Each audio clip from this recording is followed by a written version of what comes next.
Well, it's finally happened. It's taken 18 games, but Arsenal have lost. Attention, Arsenal have lost. This is Red Card Radio. Good morning, good evening, good afternoon, whenever you're listening from. Thanks for tuning in. Red Card Radio is a weekly look at the Premier League. This is the North London edition of Red Card Radio. My name is James. I support Arsenal. With me tonight is Sean. He supports Tottenham Hotspurs. We have told Brad that he is not welcome this week. He needs to kick rocks, and no, he's just busy at work, and it's his birthday this week. So get in the comments, wish Brad a happy birthday. Send him a tweet at KSBradG and say, happy birthday from the Red Card Radio family. But so he's got the week off. So just us this week.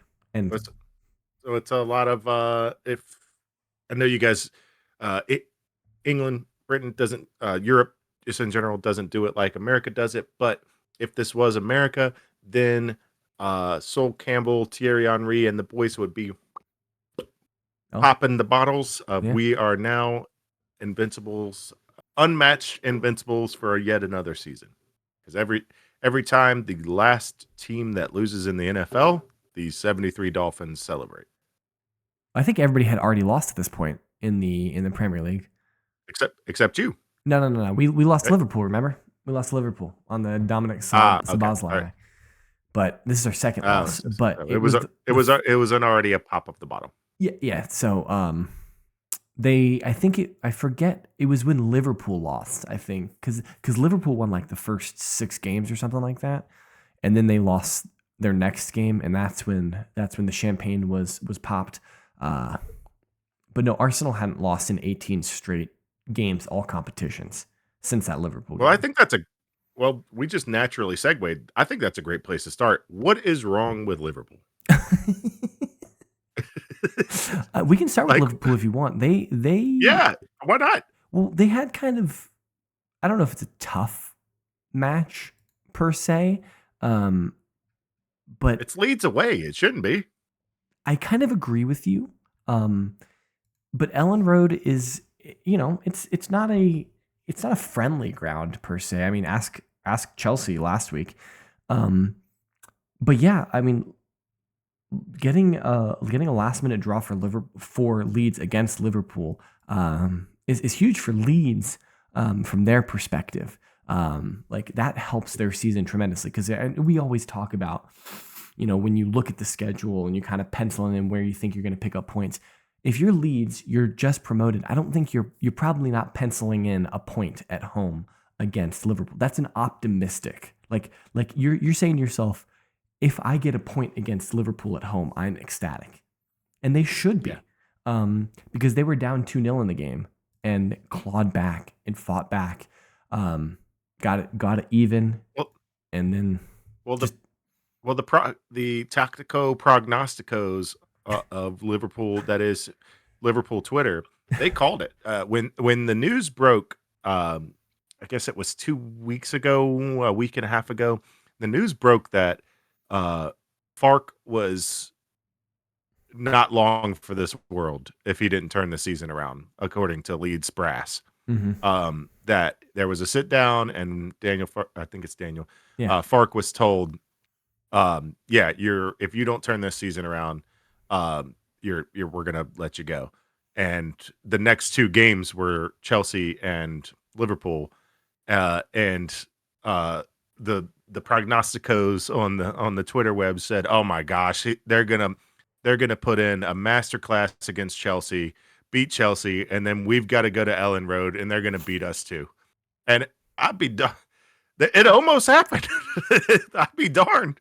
Yeah, I mean, getting a point for Leeds, getting 4 points out of those potential 6 for Leeds is tremendous. That's crazy. Especially with how I think tight that those final 2 relegation spots are going to be. Obviously Wolves are getting relegated. They've played 15 games and have picked up 2 points. Yeah. They got banged out by Manchester United at home. And so clearly, unless some miracle happens, Wolves are getting relegated. I mean, Burnley are also kind of in free fall. They've lost their last 5 matches as well. And And so they're sitting on 10 points through 15 games.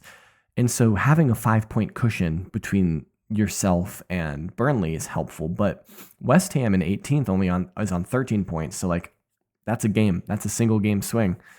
So like anybody who's down there, even like Fulham probably feel like they'll be okay, but only on 17. They're 4 points away from relegation right now, and obviously we've only played a third of the season, so like there's a lot more football to play. But yeah, like that's a huge 4 points for Leeds in this match. And I mean, I could look at I seriously doubt many people like were picking, like no one, actually quite a few people picked Leeds against Liverpool this week, yourself included, Sean. But almost only me and Chap last week picked Leeds over Chelsea.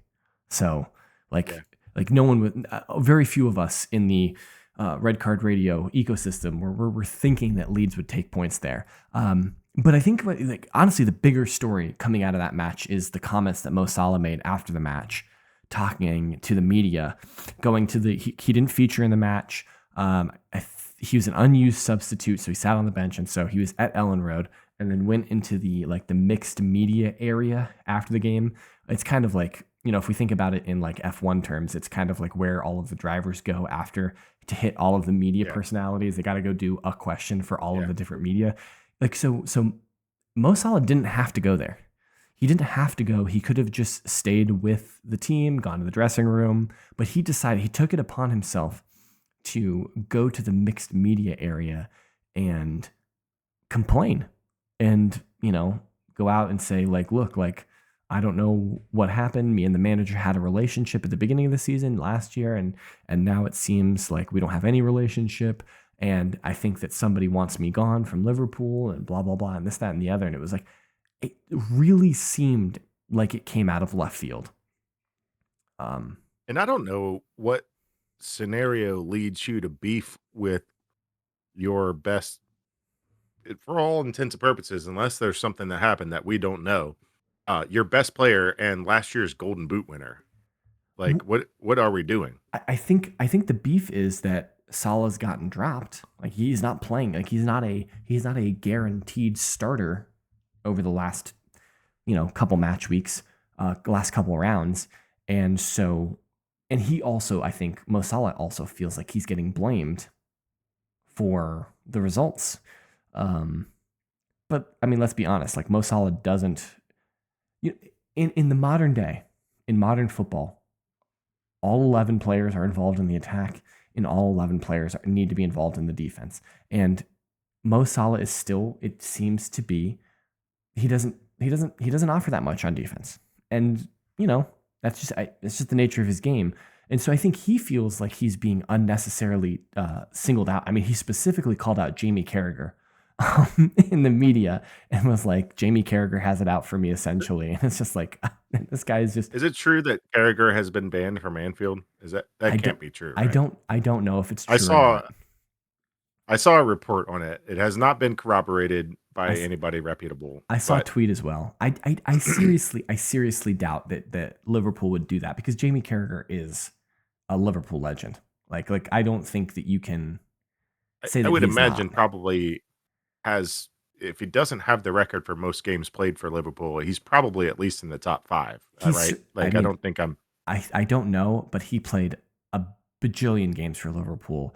Yeah. He's got to be up there. Won the Champions League with them.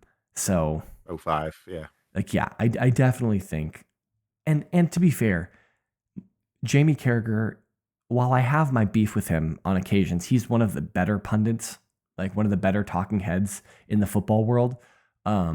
He's much better than Gary Neville. Gary Neville is the worst. Jamie Carragher is leaps and bounds better than Gary Neville.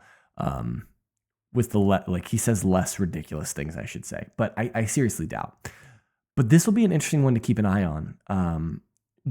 Is it possible that we see kind of like an Eric Ten Hag, Cristiano Ronaldo fracture starting here, whereby Mo Salah will be sold in January, and he ends up in Saudi Arabia?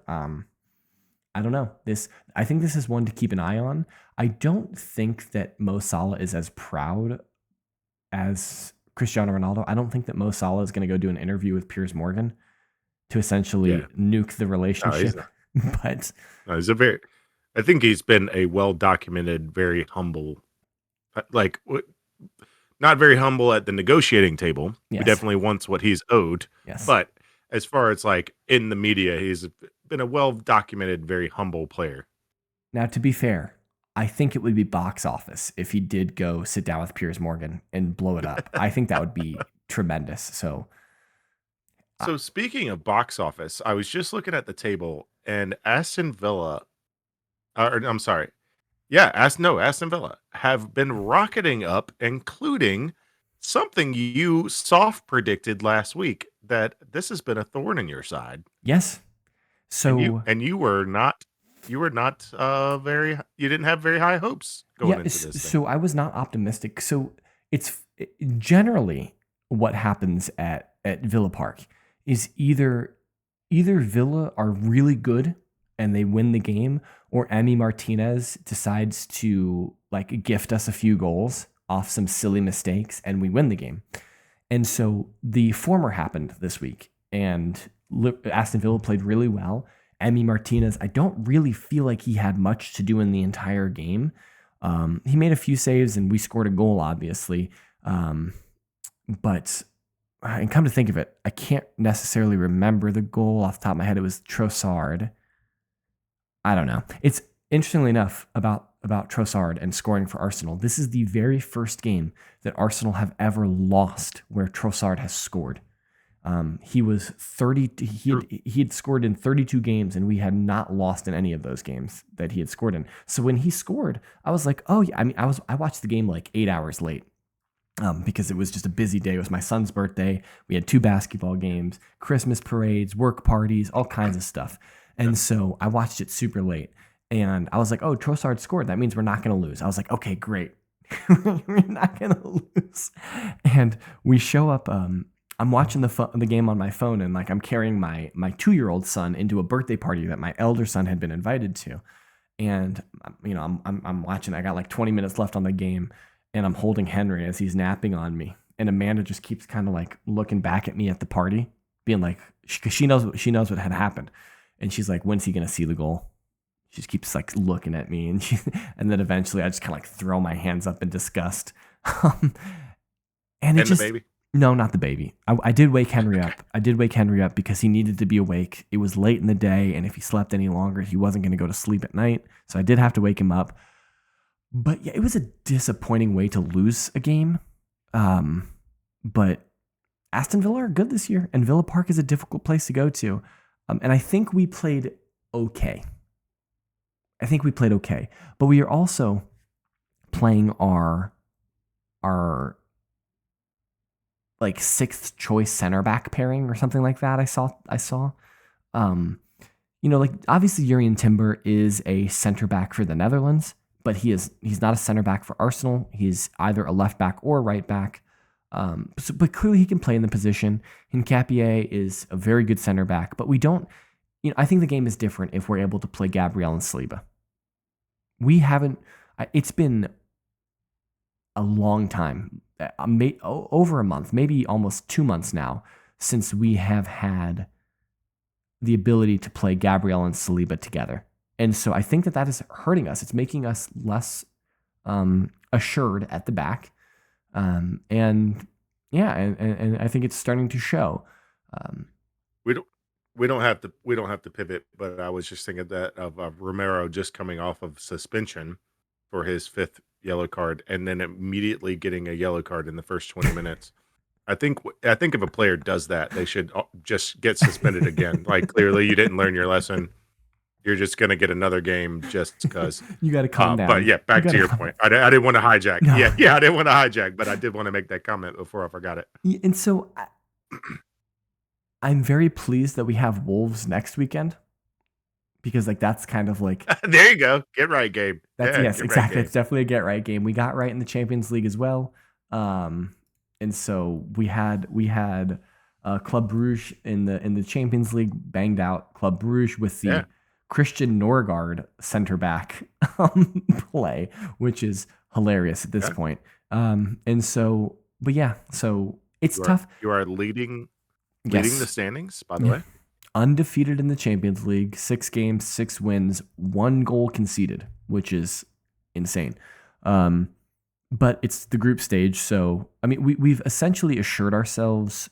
I think we're guaranteed round of 16, and I think if we pick up like 1 or 2 points over the last 2 games, we are guaranteeing top 8. We do have Inter away in the Champions League, which is going to be a very difficult game, but then we have the last place team in round 8. I forget who it is. It's like Correct. Yeah, you could ask me to tell you where they are. I got it pulled up. Don't have a clue.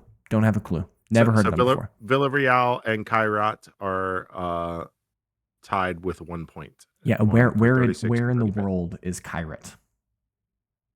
I can pull that up for you shortly. I don't recognize anything. I don't recognize anything about what they are. Yeah. Kazakhstani. Okay. Well, then I'm super glad that they're coming to the Emirates. Because could you imagine the memes that we had been making fun of Brad all year last year about having to go play football in Kazakhstan? And then if Arsenal had to go to Kazakhstan in the Champions League. And can we also just for a moment talk about the absurdity of Kazakhstan being in UEFA? I do understand it, because when UEFA was formed, Russia was whole. So then you can't just then tell these clubs that were already a part of UEFA that now, sorry, you are basically in Mongolia. You can't be a part of this anymore. You absolutely can. You absolutely can. Kazakhstan is basically Mongolia. In the same way that they need to tell Israel to go play in Asia as well. Now, there's a whole bunch of other political things that we're not going to unpack there. But geopolitical, but yes, they are in the Middle East. You should be in. Yes, Israel is absolutely not in Europe. It's 100% not in Europe. So I am bitterly disappointed that Arsenal lost the game, and especially lost it with the last kick of the game, that they weren't able to clear the lines one last time. But that's just, it's kind of, that's just going to happen to you in a season. You're going to lose games. You're not going to go undefeated unless you're Arsenal. Then you're probably not going to go undefeated. And so how you respond to this is going to be very important. And they need to come out on, I think it's Saturday against Wolves, and just score 800 goals and not concede any. Wallop them. Yes, just wallop them and just say, okay, on to the next one. And so, but yeah, everyone needs to keep an eye on Villa. Keep an eye on Villa, because they are 3 points off the lead right now. Them and City are definitely pushing Arsenal. And I mean, a few weeks ago we weren't talking about Villa being in the title race, especially after the first 5 weeks. Villa had a goal. Yeah, and look at them now. What have you done for me lately, Aston Villa? So it's getting good. Yeah. So how about Tottenham winning at home? Winning at home? What happened here? And it was a good game for the haters, because Xavi Simons got not only an assist, but also got a goal. Was a very, I don't know if you were able to see the highlights. I know you had a busy weekend, but it was a very well-worked goal, and it was earned all on his own. He stole the ball at midfield and just pushed it. And that was it. It was a good pickpocket. Pushed it, got around a defender, pulled the goalkeeper, and then just banged it. It was a very, very good goal. Very confidently taken. I don't mean to hijack your point, but did you see the video of the Noni Madueke goal today in the Champions League that I sent to our text? No, I have not. Okay. I did not. After recording this, I want you to watch it, because you want to talk about an individual effort. And that's quite the effort. Yeah. So, I mean, that's an important win for Spurs, because Brentford are low key kind of in that same area as Spurs right now. Mid-table. I think you guys were Mid-table needed it. I think you guys were equal on 19 points coming into this game. And so, Yeah. it would have been a tremendously bad look for Spurs and Thomas Frank losing to Brentford. And it gives Spurs a little Going bit in the right direction. Yeah, it gives you a little pep in your step. You got Nottingham Forest next, and Nottingham Forest, they'll have a Thursday night. I think you guys played Tuesday in the Champions League, or something like that. Yeah, we played yesterday. We won. So you played Tuesday. We played Tuesday. You played Tuesday, and Forest will have played on Thursday. So you'll have a day and a half, 2 days more rest than Forest going into the game on Sunday. And so like that's going to be another one.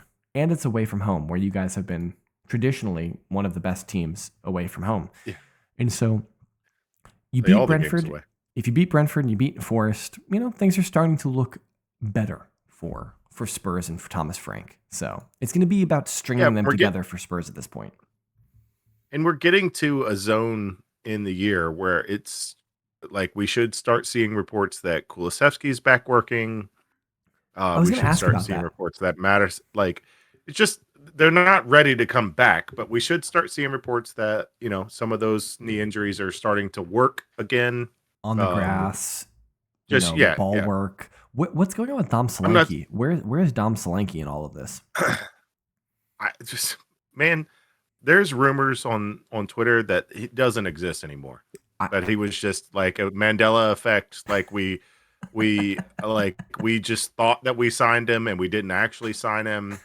And Dom Solanke just never, that's a theory on Tottenham Twitter that maybe just Mandela effect. Dom Solanke just never existed. Because I don't remember him getting injured. No, he's not at training. Yeah, he's not at training. He's not anywhere. He somehow doesn't exist. We have no idea where he is. No one's seen him. So is this like a put him Maybe on he's just we got to put him on the side of the milk carton and send an APB out for Dom? Yeah, Solanke? they're doing like Where's Waldo's, but where's Dom Solanke? Like they're doing those. Because let's be honest, I think Tottenham's attack would look a lot more fluid with Kudos, Kolomwani, and Dom Solanke. Like that's a formidable Ortel or Brennan Johnson. Yeah, like we've got options there. Odebear on the left. We've got creative options to feed him the ball. Yes. So, and he's a good enough striker with both the back to the goal or to play across. Yeah. So he's good enough to do both. Yeah. I don't know that he's a good enough striker technicality wise to do like a Harry Kane where he drops and like pushes the ball and finds the pass and links up with Son, like where Harry Kane used to do a lot. I don't know if he's that type of striker, but not who is like. The two things you want him to do are back to goal and get your head to the ball. Like that's what you want him to do. I want my center forward in the attack. I don't want them dropping back into midfield to receive the ball to start attacks. Like I get that Harry Kane is very good at that, and he, has made a career out of being good at doing that, and it does it exceptionally well at a very high level. And I think he's succeeding exceedingly well at Bayern Munich right now doing that because he's surrounded by so many good players. And when Kane was doing so well at that, he was linking up with Heung-min Son, who was also at the height of his game. Like those two in tandem doing that together, it was tremendous. Yeah.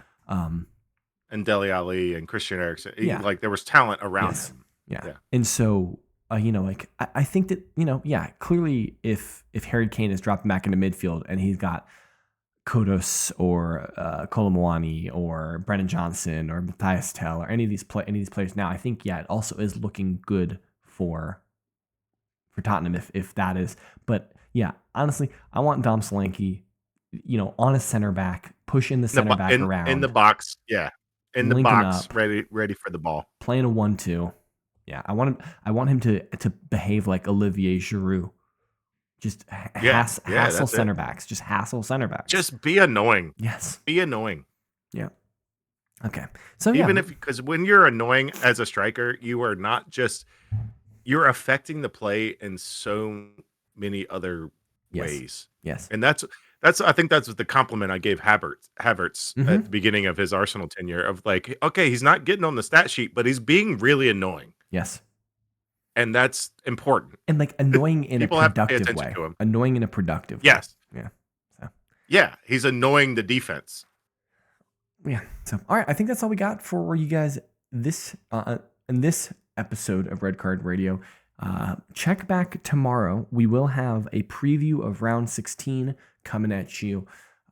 And so you'll definitely want to check back then. And we'll also have to take a live look in at the picks that everyone made for round 15. So you won't want to miss that. Check back tomorrow. Make sure you hit the sub notification bell, all that good stuff.